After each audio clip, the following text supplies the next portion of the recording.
and still not knowing who shot and killed your loved one. That's been the heartbreaking reality for one Nashville family.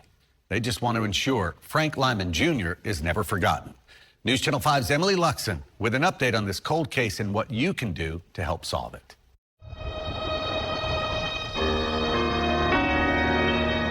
They just may not realize that this case is still unsolved, that nobody has been held accountable for this murder. 8 years after a Nashville grandfather was shot inside his home, Metro Police are asking for help catching his killer. We're still looking for further information to try to strengthen the case. Detectives say on February 26, 2016, in the middle of the afternoon, Frank Lyman Jr. was at his home on Underwood Street in North Nashville with 3 women and 2 young children. They noticed 3 men with bandanas covering their faces were outside. Mr. Lyman went to the front door to see what was going on. At that point, all 3 of the suspects forced their way in and held the victims at gunpoint.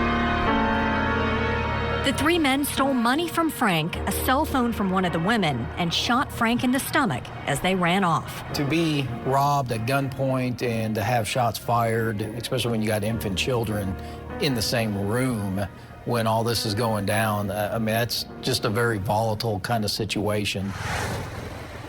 Frank was rushed to the hospital but died just over a week later. The 69-year-old was known as Sonny to family and close friends.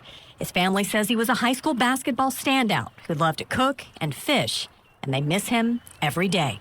Through the years, Metro Police believe the men who broke into Frank's home and killed him have talked about the crime. They encourage anyone with information on what happened to come forward. I have no doubt that there's others out there that know who was involved in this or had heard who was involved in this. Detectives believe a tip with even one new detail on the home invasion could lead to a break in the case. Those are the kind of people that we're looking for, people that were unaware that this case was still unsolved and have information that could really help us find some closure for the family. Emily Luxon, News Channel 5.